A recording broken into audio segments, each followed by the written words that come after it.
का यह जिला स्तरीय सम्मेलन दूसरा सम्मेलन हो रहा है। इस अवसर पर उपस्थित आज के कार्यक्रम के मुख्य अतिथि बांका जिला परिषद के अध्यक्ष माननीय सुनील कुमार सिंह जी, बांका जिला पंचायती राज योजना के पदाधिकारी, प्रखंड परियोजना पदाधिकारी, पूर्व मुखिया वीरेंद्र जी, वर्तमान मुखिया माननीय तुलसी रजक जी, बांका जिला के बिहार फुले अम्बेडकर युवा मंच के प्रभारी मुकेश दास जी, बेलहर से आए हुए साथी वीरेंद्र जी, हमारे माननीय भिखो बौद्ध जी, नाग जी दिखाई नहीं पड़ रहे हैं, हैं कहीं बगल में,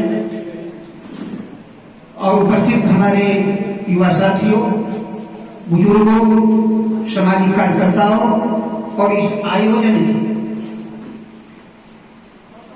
आयोजनकर्ता दलित मुक्ति मिशन सहित अनेक संगठनों से जुड़े हुए महेंद्र कुमार रोशन जी, हमारे बीच नायक जी नहीं है, और पटना से आए साथी वीरेंद्र जी नहीं है, जो बिहार दलित विकास समिति के पदाधिकारी हैं। आप सभी का सादर अभिनंदन और जय भीम। बातें काफी हुई, इन बातों में शिक्षा, संगठन, संघर्ष, हमारी चुनौतियां,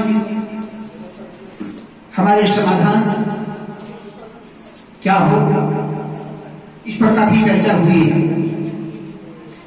बहन सुनीता जी ने और अनिता जी ने दोनों ही ने ही भीम गीत गाकर महापुरुषों को याद किया और हमारे स्मरण में हमारी स्मृतियों को तरोताजा किया कि हम अपने महापुरुषों तथागत बुद्ध, सम्राट अशोक, संत कबीर, संत गुरु रविदास, गुरु नानक देव, राष्ट्रपिता ज्योतिबा फुले, माता सावित्री बाई फुले, छत्रपति साहू महाराज, ई.बी. रामास्वामी नायकर, बाबा साहब डॉक्टर अम्बेडकर, बिहार के शेर जगदेव प्रसाद और यूपी के शेर ललन सिंह यादव, जिनके संघर्षों के परिणाम के स्वरूप पूरे देश भर में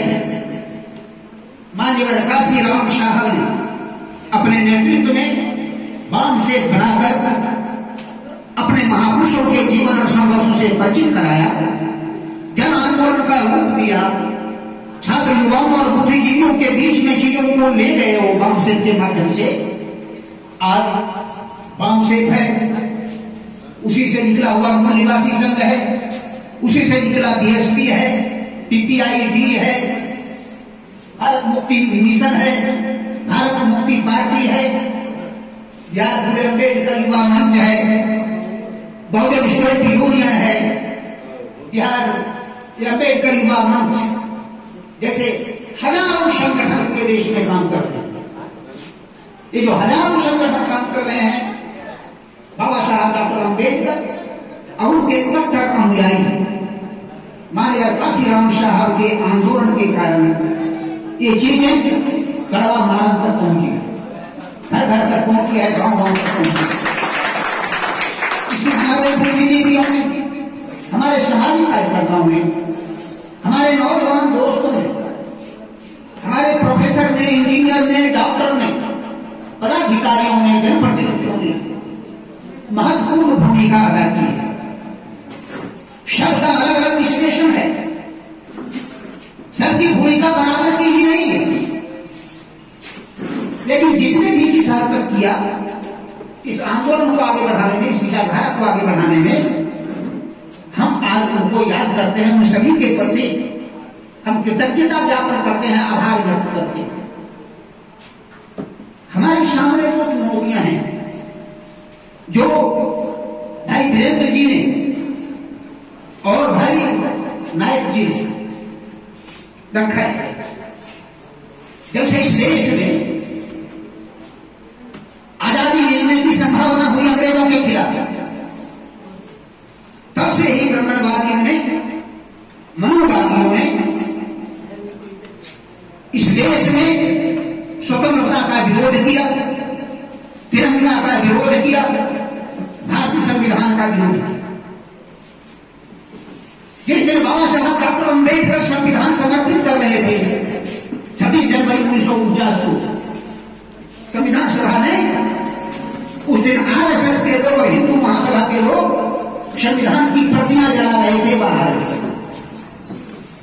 याद रखना है, वो तिरंगा झंडा नहीं चाहते थे, वो भगवा झंडा चाहते थे।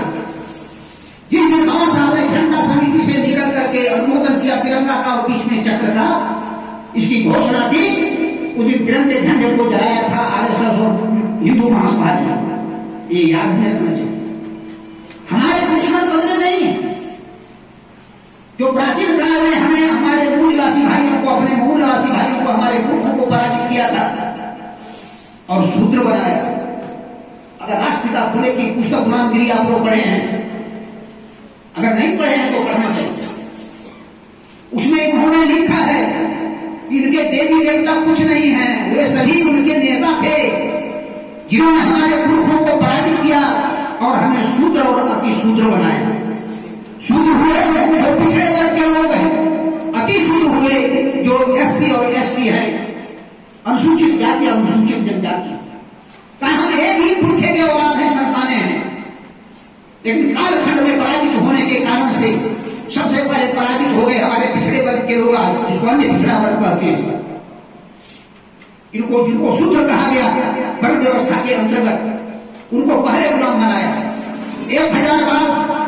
1000 साल बाद अनुसूचित जाति के लोगों को पराजित किया गया और उनको अछूत बनाया गया।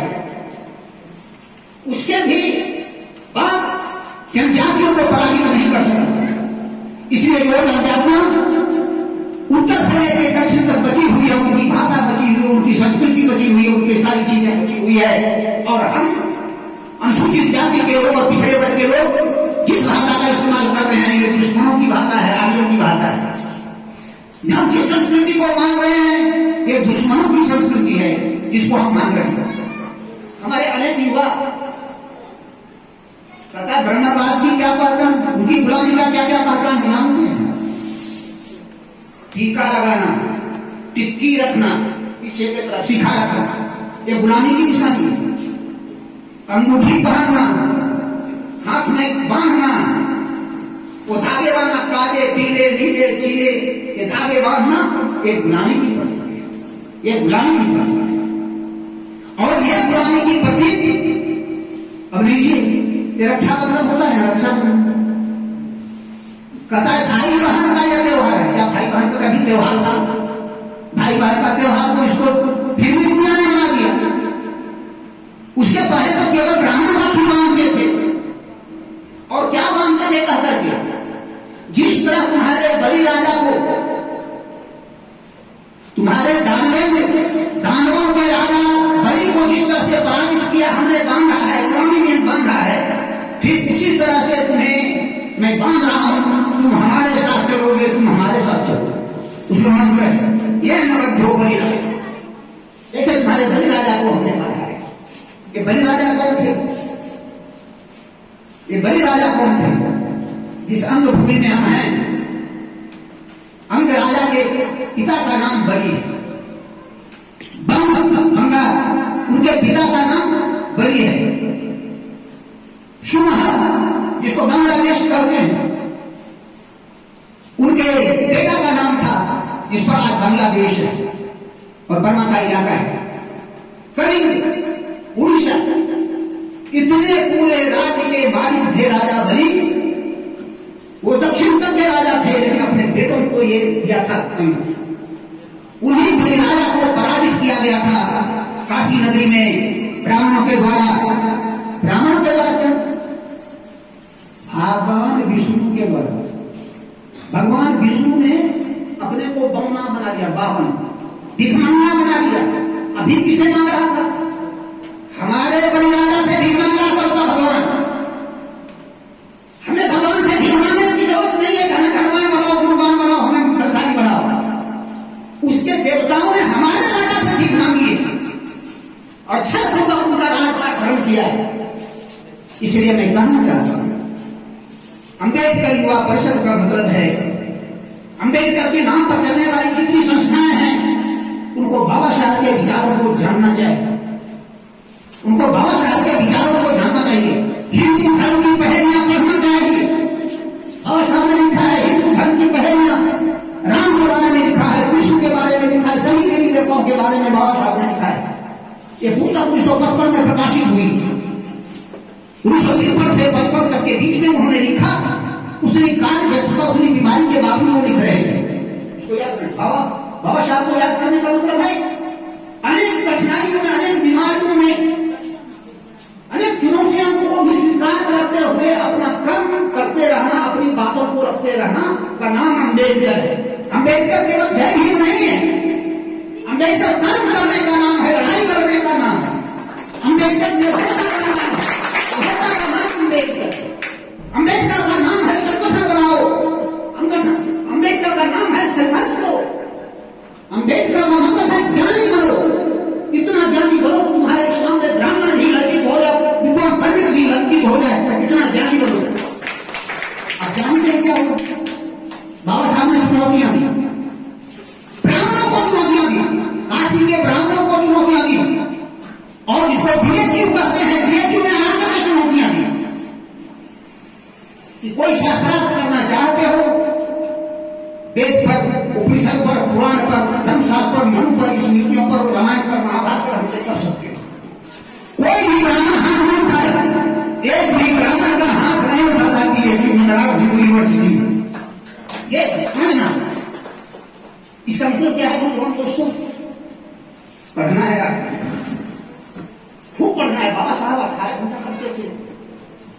बाद में जब आज के काम कर रहे हुए बीमार हुए तभी 8 से 10 घंटे पढ़ते थे। आप बताओ कितने घंटे पढ़ते हो?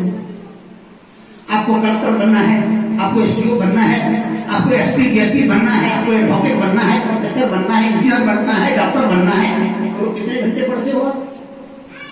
हाथ उठाते बोलना 8 घंटे कौन कौन पढ़ते हो? 8 घंटे कौन कौन पढ़ते हो अपने घर में? बताओ। नहीं। 6 घंटे कौन कौन पढ़ते हो? नहीं। 4 घंटे कौन कौन पढ़ते हो? नहीं। 3 घंटे कौन कौन पढ़ते हो? नहीं। 2 घंटे कौन कौन पढ़ते हो? 2 घंटे भी नहीं। बहुत ही अच्छी स्थिति नहीं है, ये बहुत अच्छी स्थिति नहीं है। इसका मतलब है हम कुछ नहीं कर सकते। इसका मतलब है हम केवल पढ़ने के लिए पढ़ते हैं, गांधों को दिखाने के लिए पढ़ते हैं, स्कूलों में छात्रवृत्ति के लिए पढ़ते हैं, कपड़े के लिए पढ़ते हैं, साइकिल के लिए पढ़ते हैं। इसका मतलब है हम ज्ञान अपने सिलेबस की पुस्तकें हम नहीं पढ़ते। अम्बेडकर युवा मंच का मतलब है हमारे ऐसे युवा हो जो 8 से 10 घंटे पढ़े। राष्ट्रपिता ज्योतिबा फूले, माता सावित्रीबाई फूले रात में रजाई ढूंढते थे अपने भोजन के लिए, परिवार चलाने के लिए, और दिन में पाठशाला का काम करना। हमें सीखना पड़ेगा, हमें सीखना पड़ेगा।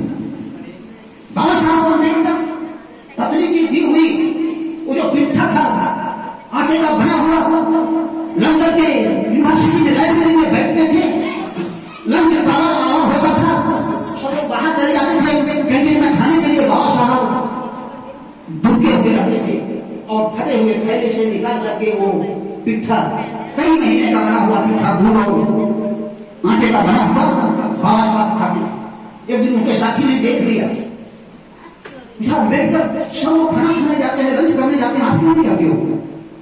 वो कुछ नहीं हो, लगता है तुम बैठ कर कुछ खाते हो। मैं खाता हूं। क्या खाते हो? मेरी पत्नी ने मना कर दिया है। तुम्हारे आए हुए कितने दिन हो गए?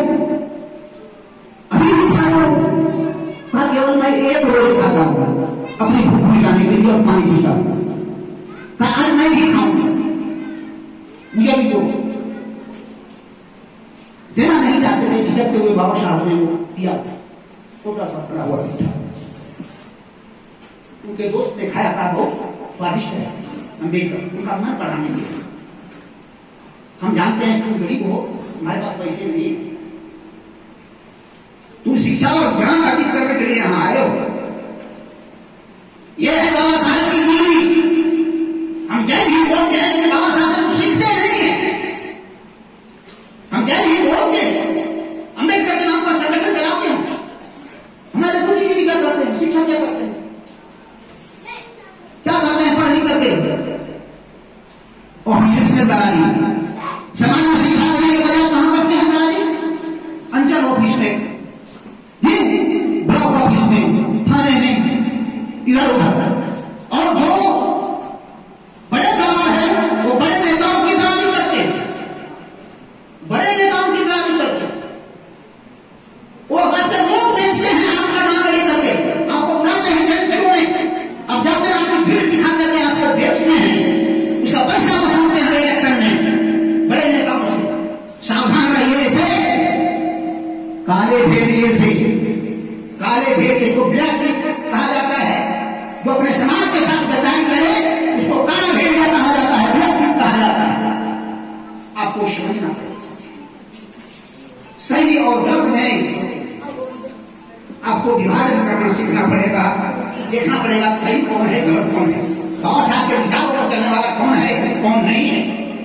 मैं आपसे निवेदन करूंगा, अभी तक अगर 2 घंटे, 4 घंटे, 5 घंटे, 6 घंटे नहीं पढ़े, पढ़ो, इसी में आपका भविष्य है, यही आपके मुक्ति का रास्ता है, संगठन ही मुक्ति का रास्ता है। पढ़ लिख भी जाओ लेकिन बटे रहो एक एक करके, आपकी कोई ताकत नहीं है, आपकी कोई ताकत नहीं है।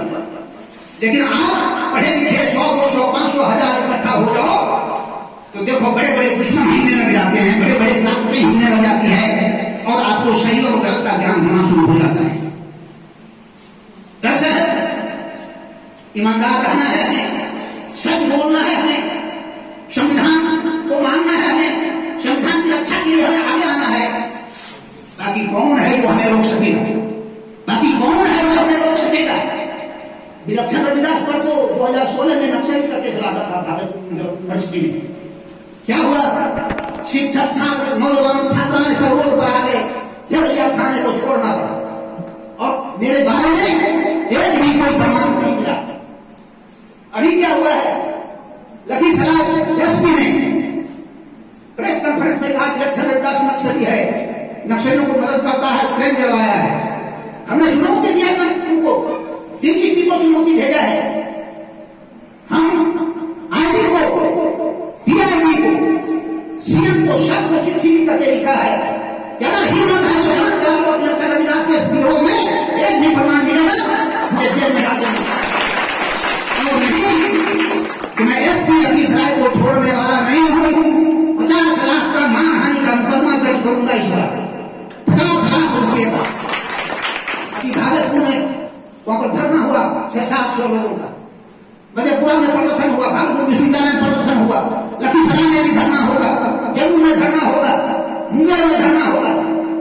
हमारी ताकत क्या है, हमारी ताकत सच्चाई है, संविधान है, ईमानदारी है, हमारी ताकत निर्भयता है।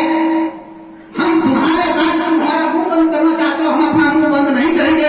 हम बाबा साहब के सिपाही हैं, हम बाबा साहब के अनुयायी हैं, हमारे काशीराम के सिपाही और अनुयायी हैं, हम चुप रहने वाले नहीं हैं, हम बोलते रहेंगे। हमारे प्रधानमंत्री से नहीं डरते हैं, नरेंद्र मोदी पर रोज पोस्ट मैं करता हूं, नहीं डरता है विलक्षण रविदास तो तुम्हारे जैसे एसपी कलेक्टर से कौन डरता है, हमारे एसपी कलेक्टर से कौन डरता है। इसलिए साथियों में कहना चाहता हूं, ऐसा कभी बन सकोगे जब भी आप पढ़ लिख करके आपके पास ज्ञान होगा, संविधान का ज्ञान होगा। अभी आपने प्रस्तावना पढ़ा, बढ़िया से पढ़ना, क्या क्या अधिकार आपको बाबा साहब ने दिया है उसको बढ़िया से समझने की कोशिश करना।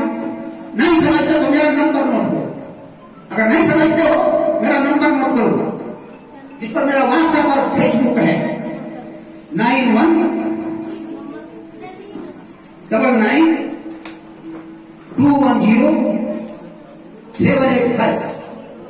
फिर से मैं बोल देता हूं 9199210785।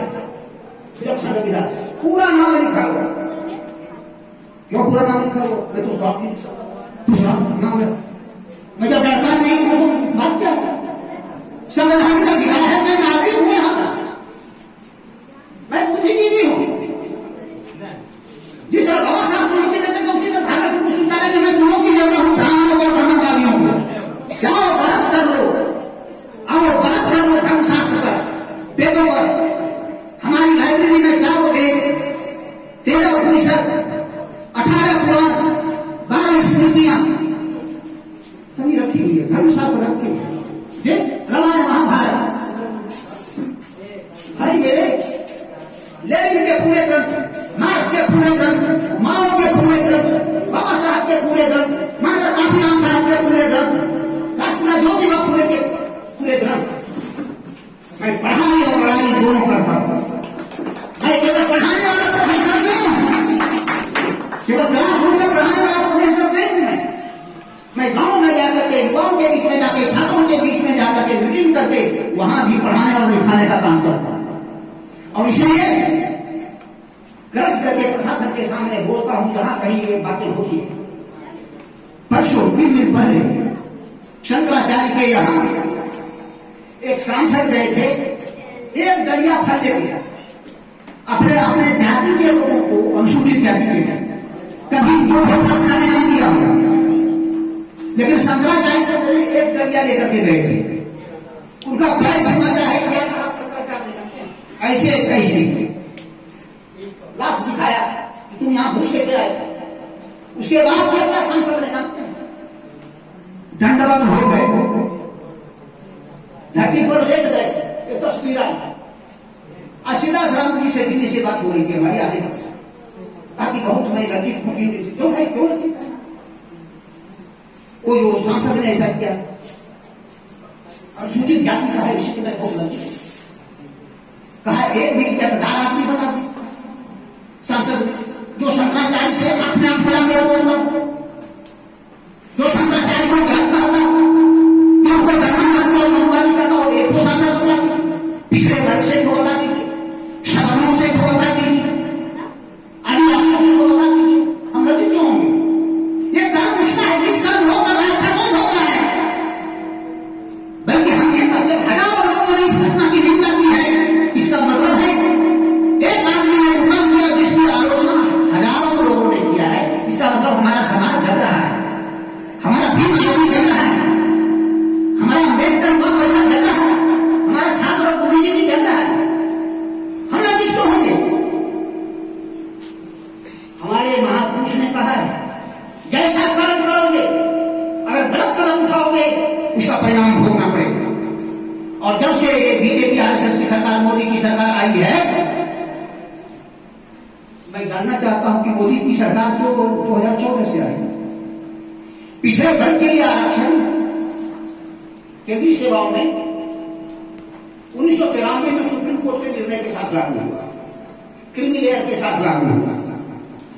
27% रिजर्वेशन पिछड़े वर्ग के लिए, यानी पिछड़े वर्ग के लिए, ओबीसी के लिए। मिला कितना अब तक? केवल 12.5%, केवल 12.5%। कांग्रेस ने क्यों मिला? 131 सांसद जब लोकसभा में है, हमारे 131 सांसद हैं, पिछले वर्ग से अभी भी 120 है। वहां किसी ने ये आवाज क्यों नहीं किया? ये भारत सरकार के लिए 12% नहीं है। और SC/ST का रिजर्वेशन तो ये 1950 से चल रहा है, अभी तक ये 12% तक नहीं पहुंचा है। ग्रेड 1 और ग्रेड 2 की सेवा, ग्रेड 1 ग्रेड 2 की सेवा में 6%, आदिवासी वर्ग में 4%, और थर्ड ग्रेड 4th ग्रेड मिला करके ये 12%। कौन बेरोजगार हो रहा है? हमारे अनुसूचित जाति, अनुसूचित जनजाति, अन्य पिछड़े वर्ग के लोग बेरोजगार हो रहे हैं। सरकार ने क्या किया?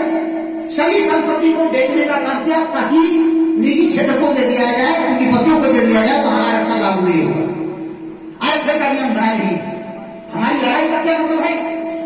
हमारे जो बच्चे पढ़ रहे हैं, जो बच्चियां पढ़ रही हैं, उनको नौकरियां तभी मिलेगी जब निजी क्षेत्र में आरक्षण की मांग को लेकर के आंदोलन करें। पहली बात तो पढ़ लिख करके योगी बनिए, और उसके बाद हमको नौकरी कैसे मिलेगी, कौन लूटे रहा है, कौन इसको बेच रहा है, कौन इसको लूट रहा है, उसके खिलाफ आंदोलन करना होगा।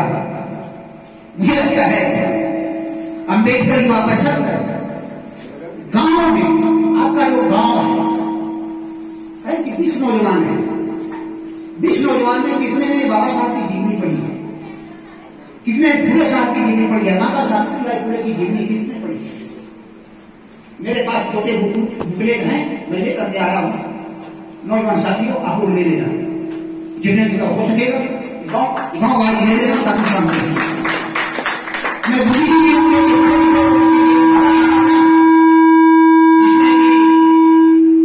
हमारे प्रोफेसर साहब ने चर्चा की 1916 का, कि बाबा साहब ने अपनी जाति का विकास, उसका यंत्र और उसकी जेनेसिस, उसकी उत्पत्ति पर जो पहला आर्टिकल लिखा था बाबा साहब ने पूरी दुनिया में, वो पुस्तक हमारे पास है।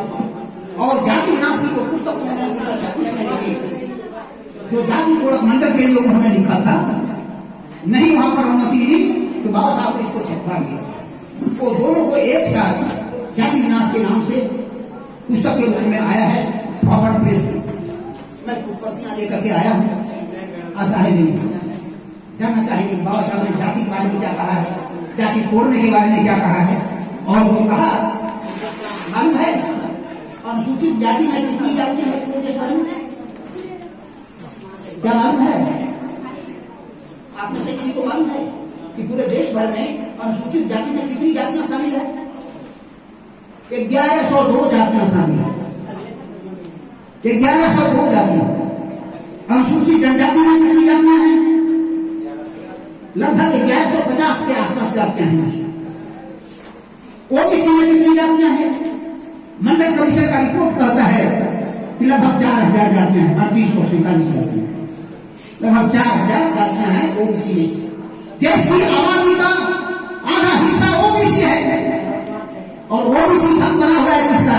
ब्राह्मणवाद का, मनुवाद का, दामोदर मोदी का, आरएसएस का भक्त बना हुआ है। इसलिए ये एकजुट का मनोभाव के खिलाफ मनोभावों की एकजुट का जरूरी है।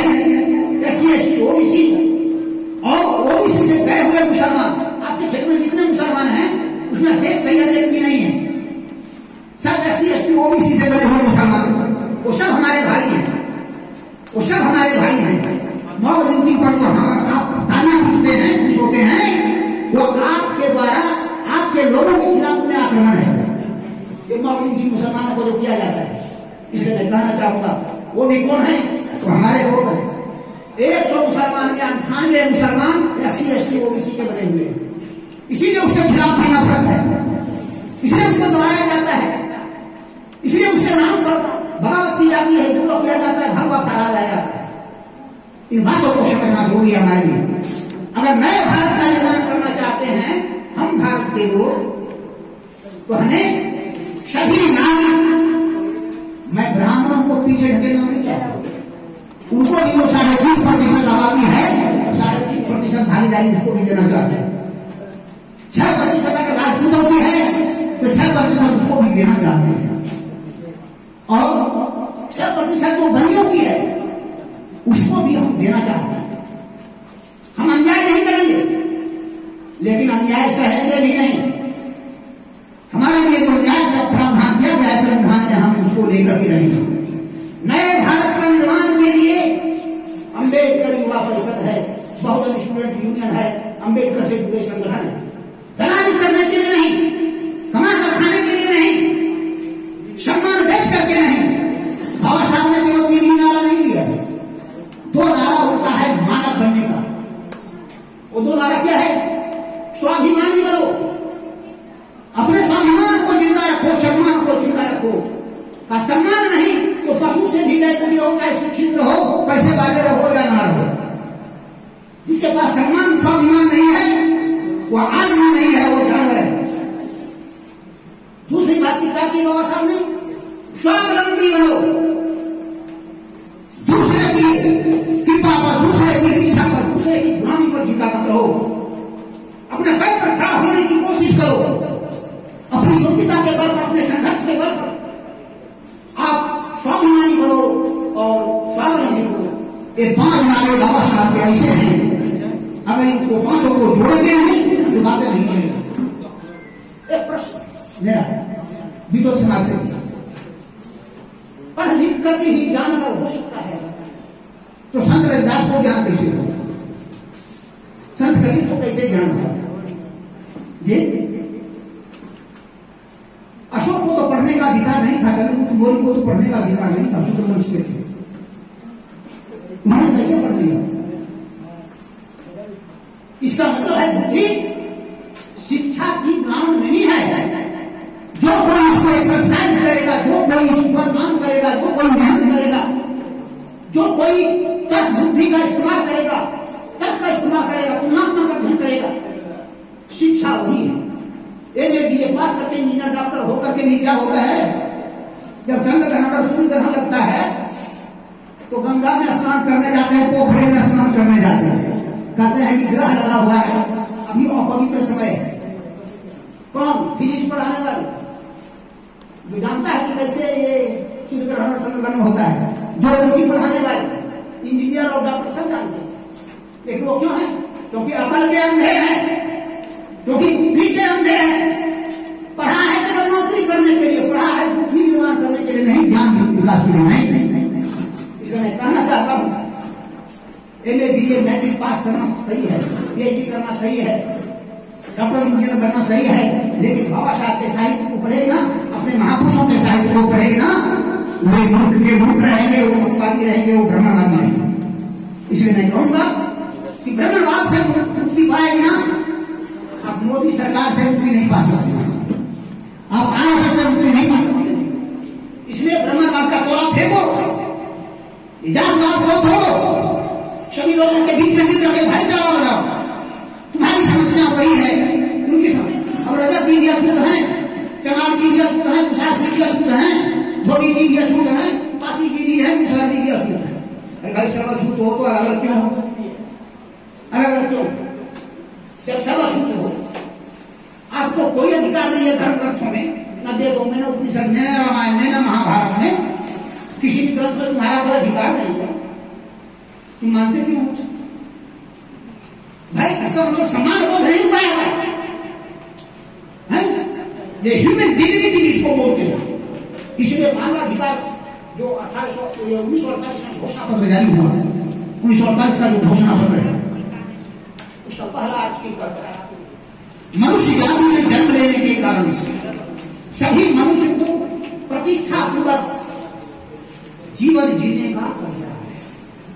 केवल जीने का अधिकार नहीं है, सम्मान पूर्वक जीने का अधिकार है। जैसे आपको छूट कहा, जैसे आपको शूद्र कहा, जैसे आपको पिछड़ा कहा, जैसे ब्राह्मण ने कहा मैं श्रेष्ठ हूं, इसका मतलब बाकी सब नीचे हो। कहां हो राजपूत भाई, कहां खोए हो? अरे बनियों कहां खोए हो? रोज तुमको गाली देता है वो कि तुम नीचा हो। जे अधमाधम कोई कुमार, जे अधमाधम कुमार, जे अधमाधम कोई कुमार। जिस तरह कोल और कुम्हार, कुम्हार अपने को पंडित कहता है, अब पढ़ा है एक लाइन में, ये उसको कहा वर्णाश्रम में अधमाधम जाती है। ये स्थितियां हैं। तेरी को गाल, तेरी कुमार गाल दिया, इसके बाद भी जय राम, जय भगवान, जय राधे, जय कृष्ण करते हैं। ये इसलिए मैं कहना चाहता हूं, गुलामी की ये जंजीरें हैं, ये गुलामी की विचारें हैं, ये मनोभाव की गुलामी है। इसको तोड़ो, दिमाग से हटाओ, दिमाग में कूड़े करकट में भर करके रखो, इसमें अच्छी चीजें रखो, इसमें क्षमता की बात रखो, स्वतंत्रता की बात रखो, भाईचारा की बात रखो, न्याय की बात रखो, सम्मान की बात रखो, प्रतिष्ठा की बात रखो। ये है अच्छी बात है जो आपको यहाँ भी पहचान दिलाएगा और विदेशों में जाओगे वहां भी पहचान दिलाएगा। जो आपको यहाँ भी दिलाएगा, दूसरे राज्य में जाओगे, दिल्ली भी कमाने जाओगे, वहां भी सम्मान दिलाएगा। लेकिन ये बातें रहेगी दिमाग में तब, तो ईमान और इज्जत रहेगा तब। इसलिए ज्यादा नहीं कुछ करके बहुत समय हो चुका है, भूख भी लग चुकी है। मैं तो खुद 9 बजे चला हूँ, भूखा गया हूँ। मैं ज्यादा कुछ समय आपका नहीं देते हुए आप सभी को, सभी छात्राओं को, छात्रों को, अम्बेडकर युवा परिषद के साथियों को बधाई और धन्यवाद देना चाहता हूँ। इसी तरह एक कामनाएं जुटते रहें, संवाद करते रहें, ज्ञान की वृद्धि होगी और ज्ञान एक दिन में खराब नहीं हो जाता है। किसान को एक फसल तैयार करने में 5 से 6 महीने लगता है, तब भी गारंटी नहीं होती फसल हो ही जाएगी। आपको भी इसी तरह से सोचना है। हम किसान के मजदूर के बेटे हैं, हमारे पिताजी 8 घंटे 10 घंटे काम करते हैं खेत खलिहानों में, तभी हमें पेट में भोजन दे पाते हैं, हमको कपड़ा दे पाते हैं। आप सोचिए, अपने पिताजी के आभार को अगर व्यक्त करना चाहते हैं तो आपको 8-10 घंटा मेहनत करना चाहिए, पढ़ने के क्षेत्र में करना चाहिए, संगठन बनाने के क्षेत्र में करना चाहिए, सम्मान पूर्वक जीने के लिए करना चाहिए। बहुत बहुत बधाई और सभी